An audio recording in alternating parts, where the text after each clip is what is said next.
Hello everyone, welcome back to Priyanka net class. So basically आज के इस लेक्चर में हम लोग एनटीए यूजीसी नेट जेआरएफ के पेपर 2 कॉमर्स की 1000 पीवाईक्यू सीरीज को कंटिन्यू करने वाले हैं। इस सीरीज में मैं आपके साथ जो प्रीवियस ईयर क्वेश्चन डिस्कस कर रही हूँ वो सारे के सारे लेटेस्ट प्रीवियस ईयर क्वेश्चन है from the year 2020 to the year 2023, यानी सारे के सारे जो 1000 क्वेश्चंस इन सभी सालों में हुए हैं, पेपर जितने भी आए हैं टोटल मिला के 1000 क्वेश्चंस होते हैं, तो सारे के सारे क्वेश्चंस हम इस सीरीज में कवर अप करने वाले हैं। ऑलरेडी मैं इस सीरीज में लास्ट लेक्चर तक 100 क्वेश्चंस कवर कर चुकी हूँ। देखिए देखते ही देखते हम लोगों ने लास्ट 20 लेक्चर्स में 100 क्वेश्चंस कवर भी कर दिए, राइट। अब हम नेक्स्ट 100 क्वेश्चंस की तरफ बढ़ेंगे। ये हमारा पार्ट नंबर 21 है। ऐसे 100 करते करते हम 1000 तक पहुंच जाए, ठीक है। तो ये हमारा पार्ट नंबर 21। चलिए स्टार्ट करते हैं। अगर आपने कुछ मिस किया है इससे पहले के 25 को मिस किया है, 100 क्वेश्चंस को मिस किया है, तो 1000 पीवाईक्यूज की प्लेलिस्ट का लिंक डिस्क्रिप्शन में दे दूंगी। जाइए वहां से जाके अच्छे से हर एक क्वेश्चन देख के आइए, बिकॉज मैंने कोई भी क्वेश्चन स्किप नहीं किया है, चाहे वो प्रैक्टिकल हो थियरी हो, मैंने हर एक चीज सॉल्व करके समझा के डिटेल में आपको बताइए। इवन मैंने आपको आरसी भी सॉल्व करके दिखाई है, राइट। तो चलिए स्टार्ट करते हैं। आज का हमारा फर्स्ट क्वेश्चन, और एक्चुअल में हमारा 101 क्वेश्चन। 101 कैसे? फर्स्ट 20 पार्ट में, पार्ट नंबर 1 to 20 में आपको क्या मिल जाएंगे? 100 क्वेश्चंस मिल जाएंगे, ठीक है। अगर आपने नहीं देखा है तो पीवाईक्यूज का लिंक डिस्क्रिप्शन में गिवन है, पीवाईक्यूज की प्लेलिस्ट का, आप वहां से जाके देख लीजिए, ठीक है। A company purchased a machinery on 1/1/2015 for a sum of 60,000 rupees. बोलता है कंपनी ने मशीन परचेज किया है। कब परचेज किया है? 1 जनवरी 2015 को। कितने रुपए की मशीन है? 60,000 रुपीज की, ठीक है। The retail price index on that date was 150। Retail price index कितना है उस मशीन का? 150 rupees. What is the value of machinery according to the CPP method on 31st of December 2015 when the price index was 200 rupees। क्या बोलता है? जब machine खरीदी थी तो उसका प्राइस क्या था? 60,000, और उस दिन पे रिटेल प्राइस क्या था उसका? रिटेल इंडेक्स क्या था उस मशीन का? 150। फिर जब वो साल का एंड हुआ, 31st of December हुआ, वो साल जब खत्म हुआ, तो हमें सीपीपी मेथड के हिसाब से मशीन की वैल्यू बताओ, जबकि हमारा इंडेक्स क्या है? आज की डेट में हमारा इंडेक्स है 200, ठीक है। तो हमें बताना है कैसे होगा, ठीक है। तो चलिए सॉल्व करते हैं इसको। सबसे पहले तो आपको पता होना चाहिए सीपीपी है क्या, है ना। सीपीपी मेथड है क्या, है ना। सीपीपी मेथड का फुल फॉर्म क्या होता है? यहाँ पे आप क्या करते हो? सीपीपी मेथड में बेसिकली आप क्या करते हो? करंट, सीपीपी का फुल फॉर्म क्या है? Current purchasing power. Current purchasing power, CPP का फुल फॉर्म क्या है? सीपीपी का फुल फॉर्म है करंट परचेजिंग पावर, ठीक है। अब ऐसे टाइप के क्वेश्चन ना इक्का दुक्का आ जाते हैं पेपर में, अकाउंटिंग में कहीं से तो भी किसी तो इक्का दुक्का टॉपिक से, जिसको आप कुछ नहीं कर सकते हो। ऐसे टाइप के क्वेश्चन से आप एक चीज कर सकते हो कि जो जो क्वेश्चन प्रीवियस ईयर्स में आए हुए हैं उनको देख के जाओ, तो कम से कम ऐसा सिमिलर टाइप का क्वेश्चन फिर से आ गया तो आप सॉल्व कर पाओगे, ठीक है। इसका राइट आंसर क्या है? 80,000। कैसे है वो मैं आपको बता देती हूँ, ठीक है।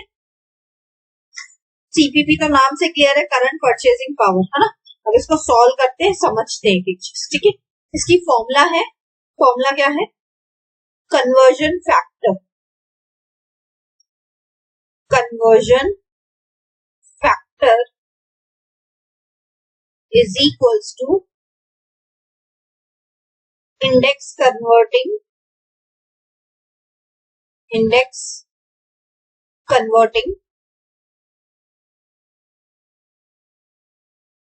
टू, और डिनोमिनेटर है इंडेक्स कन्वर्टिंग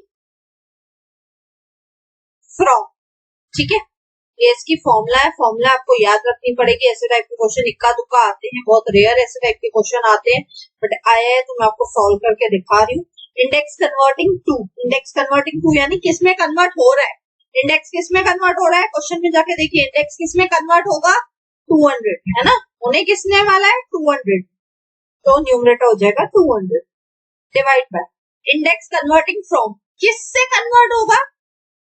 ओरिजिनल इंडेक्स कितना था हमारा 150, है ना, तो डिनोमिनेटर क्या हो जाएगा 150। फ्रॉम बोला था ना, फ्रॉम मतलब कहाँ से शुरू हुआ, टू मतलब कहाँ पे पहुंचेगा, इंडेक्स कहाँ से शुरू हुआ था at the beginning of the year, index कितना था 150, eight the end of the year index कितना था 200, ठीक है।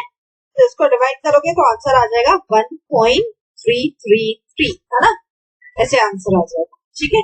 तो ये हमें क्या मिल गया, ये हमें मिल गया कन्वर्जन फैक्टर, है ना, लेकिन हमसे कन्वर्जन फैक्टर नहीं पूछा था, हमसे वैल्यू ऑफ मशीनरी पूछा था at the end of the year, है ना, हमसे क्या पूछा था, वैल्यू ऑफ मशीनरी पूछा था at the end of the year. तो वैल्यू ऑफ मशीनरी की फॉर्मूला क्या हो जाएगी, value of machinery is equals to cost price, cost कितना था 60,000, है ना, into conversion factor, conversion factor का कितना है 1.33, हम निकाल के तो आए हैं, 60,000 इंटू 1.33, तो मल्टीप्लाई करोगे तो आंसर मिल जाएगा 80,000, ठीक है।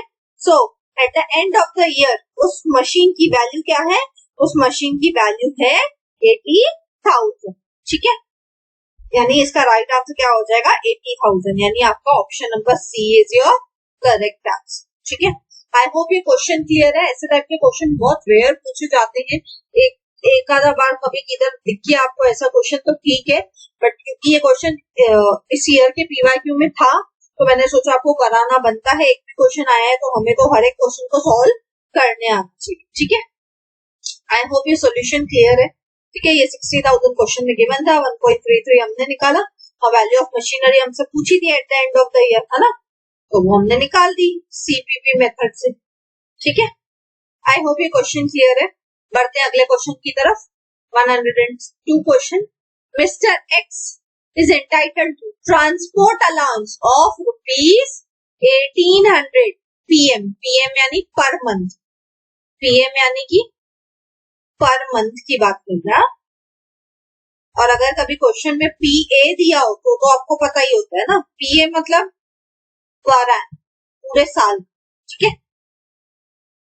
For commuting from his residence to office and shall be back and he spends ₹1400 per month। क्या बोलता है कि मिस्टर एक्स को कितना ट्रांसपोर्ट अलाउंस मिलता है, मिलता कितना है, मिलता उसको 1800 रुपया पर मंथ, ठीक है।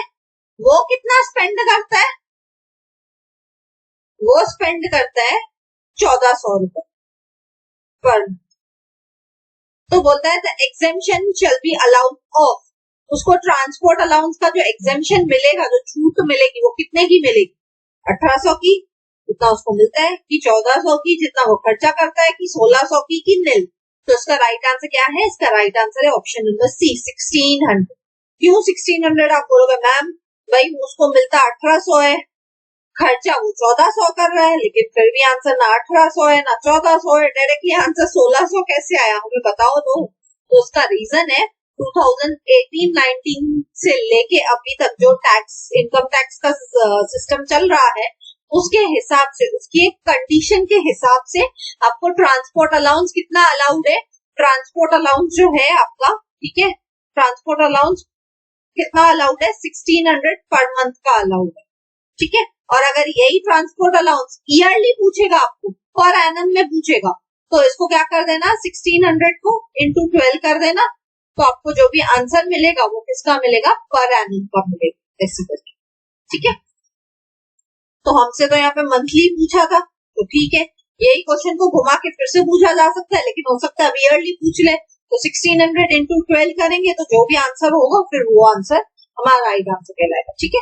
तो हमसे लेकिन पर मंथ पूछा था, इसलिए हमारा आंसर 1600 है। क्यों, क्योंकि 2018-19 के टैक्स लॉज के हिसाब से ट्रांसपोर्ट अलाउंस मैक्सिमम कितना अलाउड है, 1600 का एग्जेम्पशन ही अलाउड है, ये कंडीशन है, ये चीज आपको लर्न होनी चाहिए, ठीक है। आई होप ये क्वेश्चन क्लियर है। बढ़ते हैं अगले क्वेश्चन की तरफ, 103rd question, the defenders of the sustainability approach towards corporate social responsibility points out that, बोलता है जो सीएसआर कॉर्पोरेट सोशल रिस्पॉन्सिबिलिटी की जो ये अप्रोच है, सस्टेनेबिलिटी अप्रोच, इसके जो डिफेंडर्स हैं इनमें से कौन सी चीज को पॉइंट आउट करते हैं, देखते हैं। अब पहले तो हमें समझना चाहिए सस्टेनेबिलिटी अप्रोच होती क्या है ना।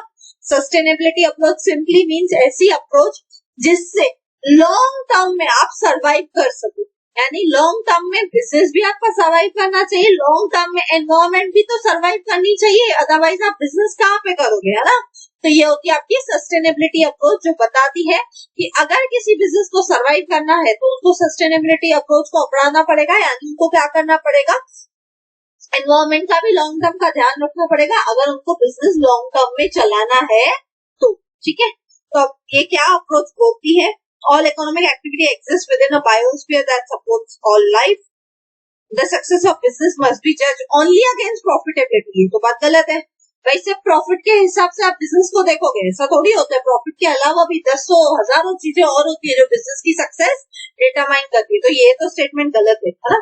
सेकेंड वाला तो गलत है, हाँ, लेकिन फर्स्ट वाला स्टेटमेंट तो राइट है कि सारी इकोनॉमिक एक्टिविटी कहाँ पे एक्सिस्ट करती है, एक बायोस्फीयर में एक्सिस्ट करती है जो लाइफ को सपोर्ट करता है ना। तो ये बात तो राइट है, सेकंड स्टेटमेंट तो रॉन्ग है।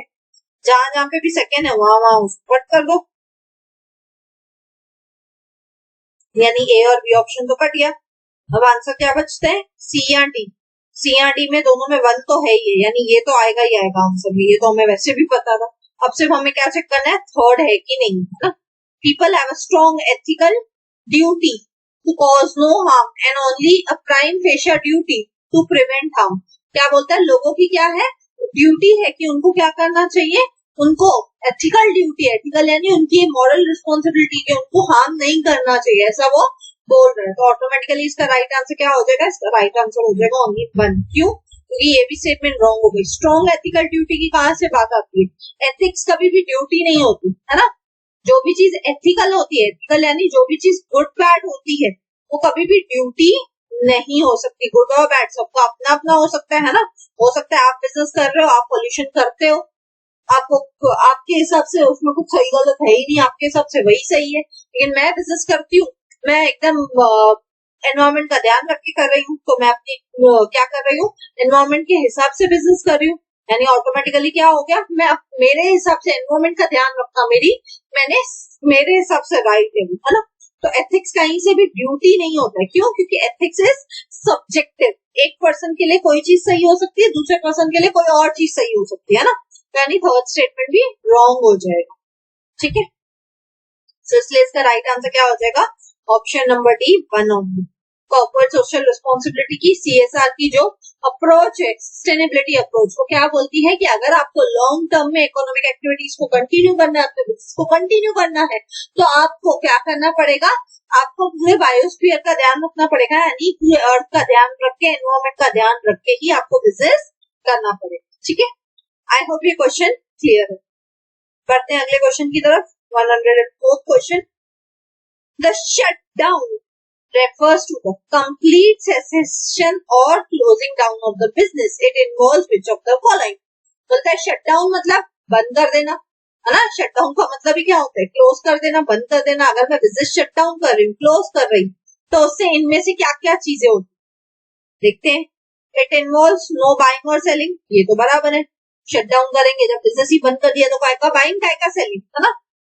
नो मैन्युफैक्चरिंग, ये भी राइट है, यानी फर्स्ट और सेकेंड तो आएगा ही आएगा। फर्स्ट और सेकेंड आएगा तो डी वाला ऑप्शन कर दिया, है ना। अब आगे देखते हैं। Shifting of business from one place to another, shifting की कहां से बात आती है भाई, जब बिजनेस ही बंद कर रहे हैं तो शिफ्ट क्यों करना है बिजनेस को, बिजनेस ही हमने शट डाउन कर दिया, बंद कर दिया, तो शट डाउन कर दिया तो बात ही खत्म हो गई ना, है ना।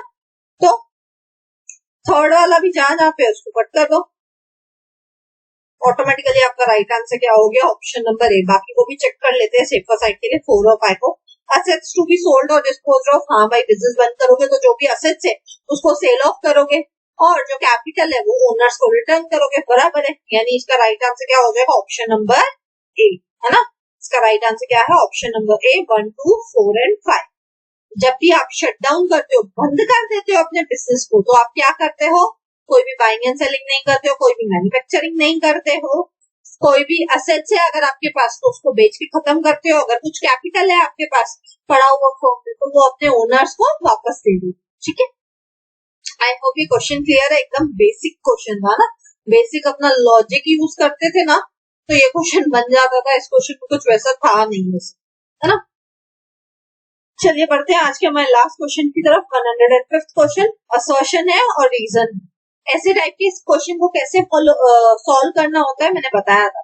पहले क्या चेक करने का, पहले इंडिविजुअली चेक करने का कि कौन सी स्टेटमेंट ट्रू है, कौन सी फॉल्स है, कौन सी करेक्ट है, कौन सी इनकरेक्ट है। पहले तो वो चेक करने, कौन सी स्टेटमेंट राइट है, कौन सी रॉन्ग है, पहले वो चेक कर लो। फिर देखेंगे अगर दोनों स्टेटमेंट राइट है तो वो राइट एक्सप्लेनेशन है या नहीं, वो बाद में देखेंगे। लेकिन पहले क्या देखना है, कौन सी स्टेटमेंट राइट है, कौन सी wrong.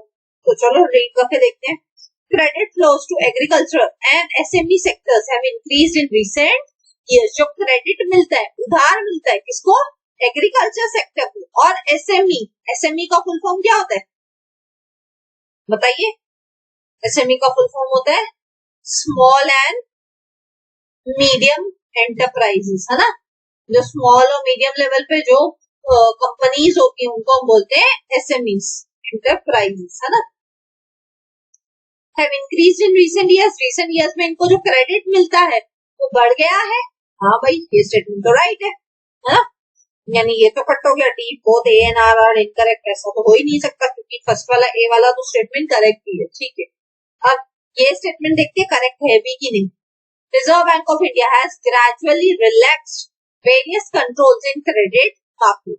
Reserve bank of India ने क्या किया है, ग्रेजुअली, ग्रेजुअली यानी धीरे धीरे, ग्रेजुअली का वर्ड का मतलब ये होता है धीरे धीरे करके क्या किया है, जो रिलैक्सेशन है वो धीरे धीरे क्रेडिट जो है मार्केट में, उधार जो देना है मार्केट में, उसके ऊपर धीरे धीरे रिलैक्सेशन, धीरे धीरे उनके ऊपर जो कंट्रोल है उनको रिलैक्स किया। तो ये स्टेटमेंट भी राइट है, यानी सी वाला भी कट गया, आर इज इनकरेक्ट भी कट गया, यानी दोनों स्टेटमेंट तो राइट है। अब अगर दोनों स्टेटमेंट राइट है तो मुझे चेक करना है दोनों स्टेटमेंट सेम डायरेक्शन में जा रहे हैं या ऑपोजिट डायरेक्शन में जा रहे हैं। सेम चीज के बारे में बात कर रहे हैं, हमने ये तो देख लिया ना, सेम डायरेक्शन है कि ऑपोजिट डायरेक्शन है। दोनों सेम डायरेक्शन में जा रहे हैं, दोनों भी क्या है, राइट है ना, दोनों भी राइट है। ठीक है, ये तो हमें समझ में आ गया। अब हमें क्या चेक करना है, दोनों स्टेटमेंट सेम बारे में बात करें क्या। ऊपर भी क्रेडिट के बारे में बात हो रही थी, ऊपर वाली स्टेटमेंट क्या बोल रही थी कि जो एग्रीकल्चर सेक्टर को, एसएमई सेक्टर को जो क्रेडिट मिलता है वो धीरे, अभी क्या हो गया, बढ़ गया है उनको क्रेडिट मिलना। क्यों, क्योंकि रिजर्व बैंक ऑफ इंडिया जो है वो क्या करती है, उसने बहुत सारे कंट्रोल्स को रिलैक्स कर दिया है, जिसके वजह से उनको क्रेडिट मिलना बढ़ गया है। तो दोनों स्टेटमेंट राइट लग रही है और करेक्ट रीजन भी लग रहा है ना। तो उसका राइट आंसर क्या हो जाएगा, option number A. Both A and R are correct and R is the correct explanation of ए।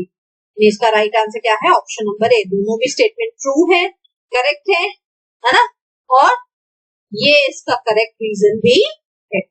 ठीक है, आई होप ये क्वेश्चन क्लियर है। असर्शन रीजन से बहुत क्वेश्चन आते हैं, बट ट्रस्ट मी, अगर आप मेरी बोलते हैं टिप को यूज करोगे, सेम डायरेक्शन, ऑपोजिट डायरेक्शन और रीजन सोच के देखोगे तो आपको इजीली ऐसे टाइप के क्वेश्चन सॉल्व हो जाए। ठीक है, और एक और टिप दूं मैं ऐसे टाइप के क्वेश्चन के लिए आपको, मोस्टली ना जो ऐसे असर्शन और रीजन वाले क्वेश्चन होते हैं ना, उसका आंसर मोस्टली ए या तो बी ही होता है। या तो ए होगा या तो बी होगा, दोनों में से एक ही होगा मोस्टली। ज्यादा करके ए या बी में से ही क्वेश्चन का आंसर होता है। पता है क्यों, कि सब स्टूडेंट्स इसी में ज्यादा कंफ्यूज होते हैं, ये राइट है कि ये राइट है, वो तो हर कोई इजीली निकाल पाता है ना। ये अगर सी और डी आंसर हो ना तो सब इजीली इस क्वेश्चन को सॉल्व कर पाते थे। इसलिए मोस्टली वो लोग पता है ऐसी स्टेटमेंट देते हैं जिसमें ए या बी आंसर होगा, जैसे आप लोग अटक जाओ, कंफ्यूज हो जाओ कि राइट रीजन है बी की नहीं। ठीक है, आई होप ये क्वेश्चन क्लियर है, अदरवाइज भी। ठीक है, so thank you, see you all in the next lecture. अगर आपको लेक्चर अच्छा लगा तो प्लीज लाइक कीजिए, कमेंट करके मुझे जरूर बताइए, ज्यादा से ज्यादा लोगों के साथ शेयर कीजिए, बिकॉज ज्ञान बांटने से ही बढ़ता है। एंड सब्सक्राइब कीजिए अगर आप न्यू हैं तो। मिलते हैं नेक्स्ट वीडियो में, till then bye bye, take care.